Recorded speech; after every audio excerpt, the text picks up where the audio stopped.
what brought you to naming it the Nocturnal Affair? So we originally started as kind of just a passion project for myself to get out some steam, and I was just kind of jamming some songs with my friends that I'd written that were a bit darker than what I write now. It was a little more like Sisters of Mercy, Typo Negative, 69 Eyes, stuff like that, and I was trying to bring back that goth feel.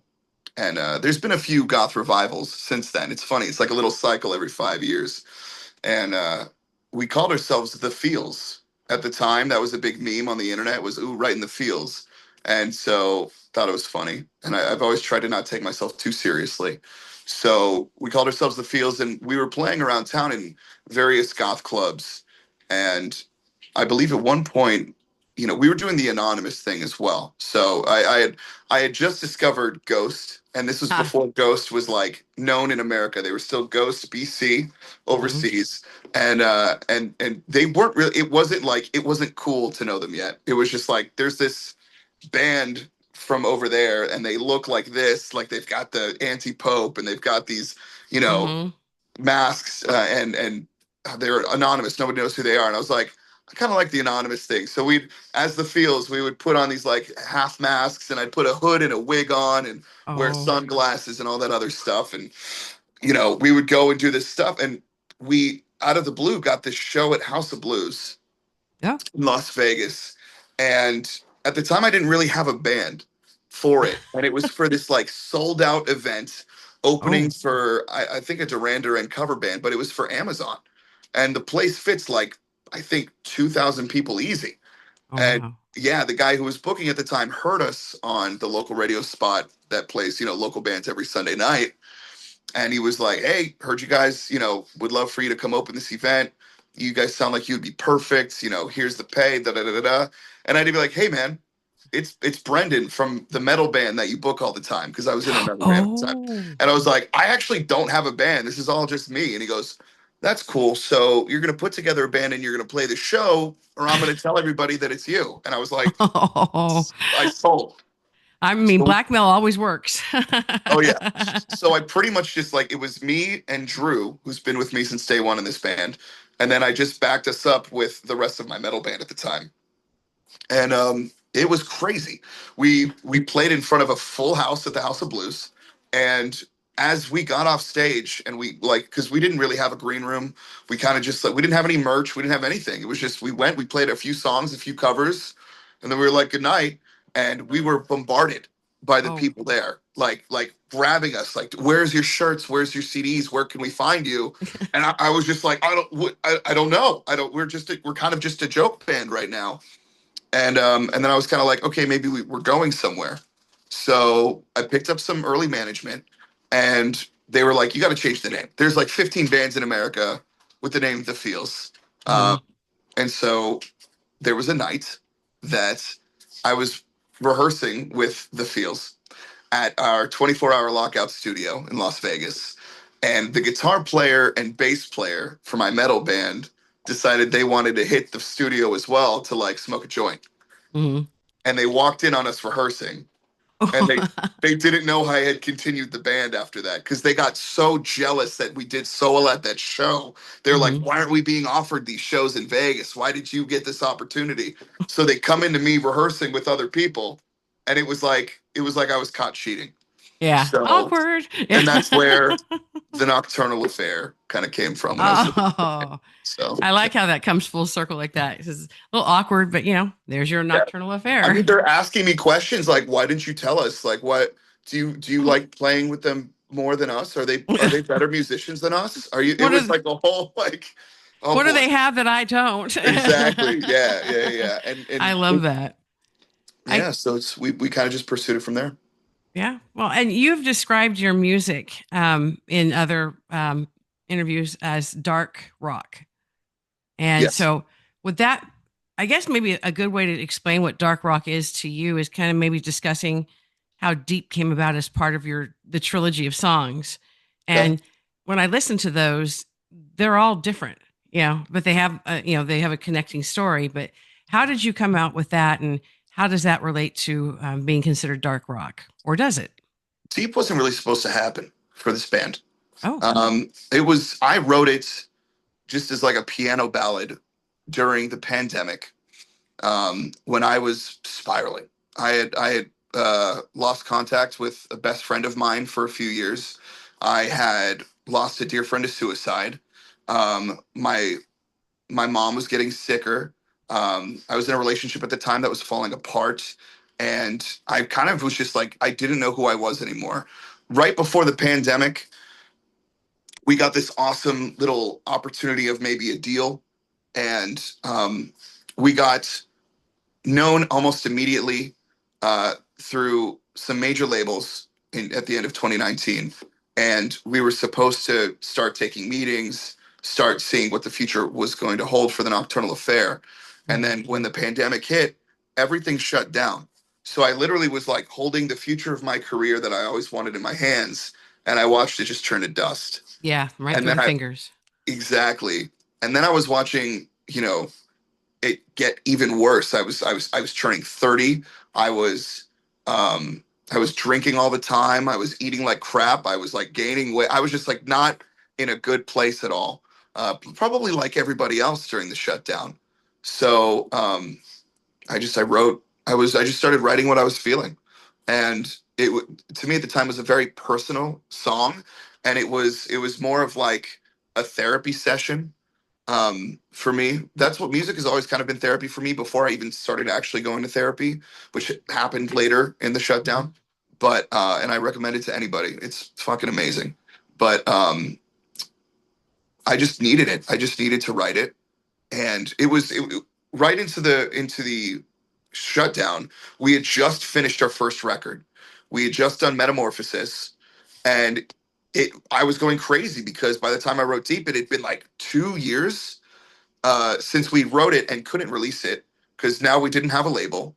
We didn't have really any attention because we only went on one tour with the 69 Eyes in 2019, and we got a great response, but then we kind of just disappeared because we stopped touring. So it was like a weird spiral. So I wrote like a whole nother record that will probably never see the light of day because of how much we've evolved since then and how much my songwriting has evolved since then.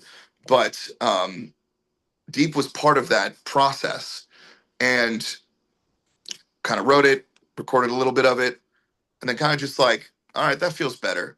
And an old guitar player that used to be in the band kind of wrote his own version of it too. He kind of made it like a My Immortal, where it's like it's just a piano ballad, and then he had an idea to add like a full band later. So that full band part actually turned into the interlude that we play at a lot of our live shows, where it's me on the piano, the rest of the band plays, and then there's a guitar solo. But it originally that interlude started as my piano ballad, which is now Deep. And at one point, I was just throwing demos at the wall to see what sticks with management. And Mark and Rick heard Deep, and because I sent it to him as like a joke, I was like, "Here's a heavy one for you," and it's this soft piano ballad. And Mark was like, "What the fuck? Where did this come from? This is You're like, what's I up." hear her. Yeah. Yeah. And I was like, "Are you sure?" And he was like, "Do you have a version of just the piano? Because we've done a demo of adding the, guitars and making it, but we already kind of had a song like that on Metamorphosis called Nothing Left, where it starts out as acoustic and then into the full band. So like, why do it again? And so he was like, let me just hear the piano version. And then he took it and he kind of just was like, this is mine now. Yeah. I'm going to make this bigger than you think it could ever be, and I need you to really record with all of the feeling that you have into doing an actual version of this. So I recorded it in Vegas. Parts of it were recorded in Arizona. Parts of it were recorded in Georgia. And while I was in the middle of tour in the UK, we found a studio because he was like, I need a better, give me another verse. I need it to be fucking real. I need you to like just give it your all. Like go back to that place when you wrote it. I want the emotion. He's been so great at bringing the best out of me. And so I went to this studio I didn't even know of, like just, right out of the way of London. And I had a cold. I had not been sleeping. My voice was gone. And they got the take they needed. And then he was like, cool. And then he put a whole orchestra, like a real orchestra behind us. And it became what it is now. Um, Meanwhile, he's sitting there scheming, right? Because we have Crossed Me Out, we have Benefited Down, now we have Deep. This dude wrote an entire music video trilogy to go through it. And I had no idea that when he heard Deep, he was like, this is the end of the trilogy. I didn't even know it was going to be a trilogy. It was like Yeah. when I had introduced him to Larry Hinson from Hinson Media and Kill Pop, and they were like, let's do a music video. We've kind of got this cutting edge technology of what we're doing with green screen and a various computer program, and we're going to put you in there and you're going to be your own like character. I thought it was just for fun because it's fun. Like Yeah. it's not like it's not Avengers level graphics, but it's when someone goes, hey, do you want to like play in front of a green screen and be a character in like Unreal Engine and have like a whole, I'm like, yeah, fuck yeah. Yeah. I love that Hell shit. yeah. So I thought it was just like, here's a fun music video. But then we brought back Lisa for the second one. And then finally, I get a call one day and they had this idea. Rick had this idea for this, like seeing me playing an ice piano melting in a castle and falling into water, and Lisa's back again. I was like, you did like a whole Lord of the Rings trilogy thing for this. It And sounds like it. Yeah. all he did from day one was just like, hey, I'm not going to tell you what's going to happen. I just want you to trust me. And I was like, fuck it. All right, let's have fun. Well, then your response So is real. It's organic. It's not, you're not rehearsing it. So if you don't know what's yeah. coming. And Now, it is a lot of fun for me too, because I do love surprises like that. And I mean, especially in Benefit of Doubt, they really were kind of playing around with what we were going to be looking at. They weren't giving us the whole story. So there's like this, I guess there's this they bought whatever program it was to put the characters in the video, and one of the characters is a free use profile of uh, a character that I play in a video game called Predecessor. did they He know ends you up play in it? the video as like this monster that turns around and laughs at me. But when we filmed it, I was like walking and he was like, you just like look like something's freaking you out. I had no idea what was and then it premieres and day of I'm like, that's the guy from the thing that what? It was just really cool. So I love what they're doing. And yeah. Now, how did you guys get Lisa for the video for I've Deep? known Lisa for a few years now. Mhm. I met her through some musicians out in Vegas, and her ability to just perform. Because she's so. I mean, I don't know if you've looked into what Lisa has done in the past, but she did all that. She's been on Yeah. Malcolm in the Middle. She's Yeah. done a lot of things in acting, a lot of impressive things since she was young. And she's also a hilarious like comedian. Like she's so funny. On Yeah. top of all of that, she can play instruments very well, and she's a great singer. Oh, that's So awesome. I saw her performing with another band in town, and I was like, she's fucking awesome. And then my buddy was like, you think she's awesome? Wait till you meet her husband. And then Mhm. I met her husband, and he became one of my favorite people in the whole world. So we'd hang out all the time, shoot the shit, drink, and yada, yada, yada. And just, I was on her podcast a couple times. And then Mark had seen our interactions on her podcast, and he Oh, was like, she's perfect for the video. Like, you guys mesh well. You guys get along. Let's put her in the video. I So see why you can trust him. He actually has really good vision. oh, absolutely. Yeah. Yeah, that's cool. So that's how the trilogy came about. How does that describe dark rock, or does it? To me, dark rock, I've always said dark rock because when we started, everybody that listens to metal would go, you guys sound like a goth band. But then all of the, goth gatekeepers are like, oh, that's not goth. You guys That's are more metal. metal than goth. Yeah. And then the metalheads would be like, they're not fucking metal. He sings all the time. So I've always leaned more towards like the melodic minor, any minor key chords, etc. Just that's major is fun, but minor is just this dark, sad, scary. You know what I mean? Like that's always Yeah. it's. I grew up loving musicals and classical pieces and baroque pieces that were in the minor key, and so to me.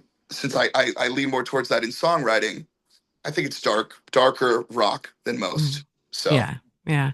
No, that's interesting. So your inspiration was musicals, or how did you get involved in music when you were younger? well, I mean, as you can tell in Deep, there's without a shadow of a doubt that I grew up listening to and singing musical songs such as like Yeah. Phantom of the Opera, Sweeney Todd. Mhm. Um, I mean, my buddies, some of my best friends throughout high school got me into like really cheesy rock operas like Repo the Genetic Opera and various other stuff like that. But I love it. I love that shit. I started out in choir at a very, very, very young age. And so they had us singing all of that stuff. And so I just happen to love it as well. Yeah. Have you always had the deep voice? I mean, after It's a very puberty, sultry, very smooth sounding voice. So I appreciate it. I've recently become proud of it again. Um, I've actually got a friend here who's smiling at me right now because I've got a feeling that he's going to bring up my old squeaky high voice from when I was a lot younger. Is that why you're smiling at me? about Yep. 13, yeah, 12, Yep, 13 years yep, old. yep. So, because Happened he to knew, my yeah. son. So So I've got yeah. friends that knew me when I was like this all the time, and then one day I was like, "So what are we doing for lunch?" And everybody goes, "What are you talking about? Who is They're that?" like, Oh, yeah, who is yeah. that? That's So it's funny. funny, in school, my voice did get low real quick. I went from being, I want to say, a second alto tenor to a baritone bass, like over the summer. Yeah. And when that happened, a lot of the guys at school made fun of me because their voices weren't like that. And at the time, when I was in high school, like emo music was really popular, and they've all got the really, really, really high voices, Yeah. and they all don't sound like this. Yeah. So that by then, I'm listening to like Johnny Cash. I'm listening to like Depeche Mode. He's always Yeah. had that lower voice, very stuff like that. Um, Sisters of Mercy, stuff like that, and some of the ladies loved it. Hmm. We were so young, like what are you gonna do with it? When you're Yeah. kids like that, there's no really, you're not trying to have sex appeal in high school. You think No. you Yeah. are because you're like, Right. oh, girls, oh, blah, blah. But like, you talk like that, and most girls are like, why is your voice like that? And then you've got like the one girl who kind of like overdeveloped, who's like, your voice is so sexy, and then you're like, oh my god, what do you mean? Oh, there it is again. You know what I mean? Like it's so weird. It's so weird until you're in your like 20s. But by the time I was in my 20s, I was talking more like this because I just didn't want to be bothered for my voice. And I was in Yeah. sales a lot, and it's just like I noticed in sales if I spoke lower, Yeah. uh, I wouldn't get as many. It's Really? actually more intimidating to men. If you've got a lower voice than somebody else and you're trying to sell them something, it's almost like you're speaking down to them. It, Yeah. it, it seemed like. So I would always kind Interesting. of just like, I'd always just kind of lift it Hey up and guys. talk to people Yeah. like, yeah, hey guys, what's going on? Um, and it wasn't until Nocturnal came around when I was like, I can sing those notes and I can kind of speak more naturally in my baritone voice that I've really embraced it. Yeah.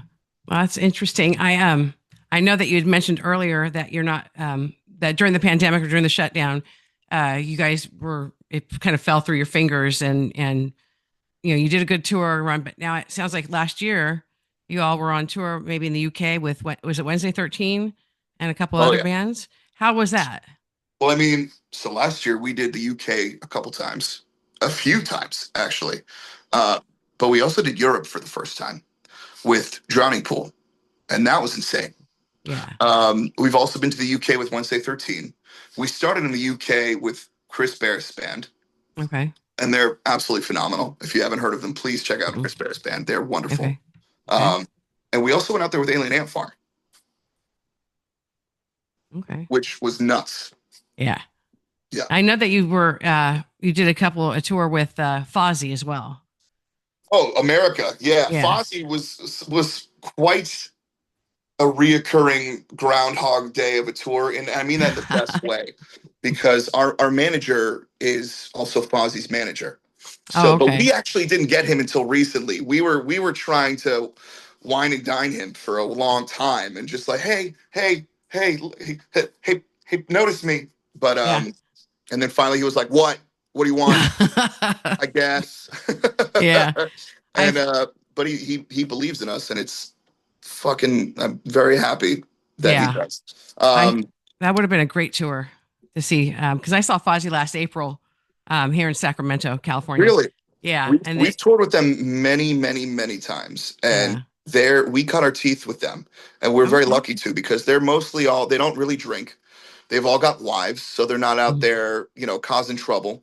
Yeah, And we had great influences to continue our touring etiquette. So, like, yeah, it's just the nicest guys, super professional, always giving us tips and tricks to make it easier on the crew, how to stay out of the way properly and how to help when needed properly. We're very lucky to tour with them a lot. And all of their fans, like, they're dedicated fans, and now they are dedicated fans of ours, a lot of them. yeah. It's I'll see them still bringing us up on Fozzie's pages, like, when you go back out with Nocturnal, when's Nocturnal going to be on the Jericho cruise? Like, it's just, they're really cool people. That's awesome. So you have merch now, yes? Yes, Okay, good, plenty of good. merch. Yeah. I was going to ask you to kind of talk about what's coming up for you guys in 2026, because I read that it's going to be big. Like there's some new singles coming out, maybe another tour. What's going on with the band now? Um, don't know what's up with the tour yet. I usually find out as soon as the ink dries from the printed tickets.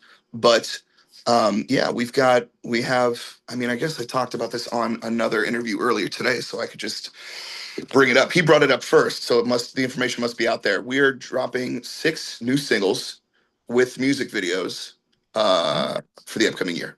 okay. Yeah, I read somewhere that you guys had a few singles coming this year. Yeah. I didn't know about the video, so that's kind of cool. Yeah. And so Very it's ambitious.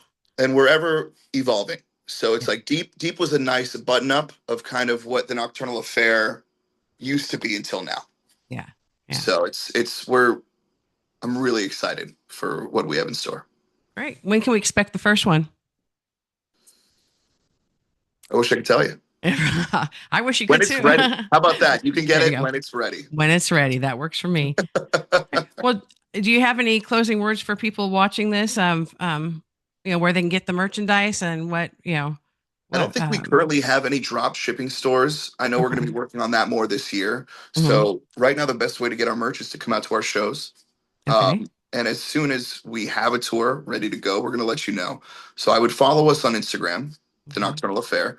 I would check out our website, which is nocturnalaffair.com. Our YouTube has all of the music videos for the trilogy that you can watch. Go subscribe, leave a comment. I'll say hello, and yeah. Okay. Well, I appreciate your time today, and I'll make sure I get this out as soon as possible. Thanks. Thanks All for right. having All right. Thank you. Have a great day or me. evening. All right. Take care. Bye. Bye.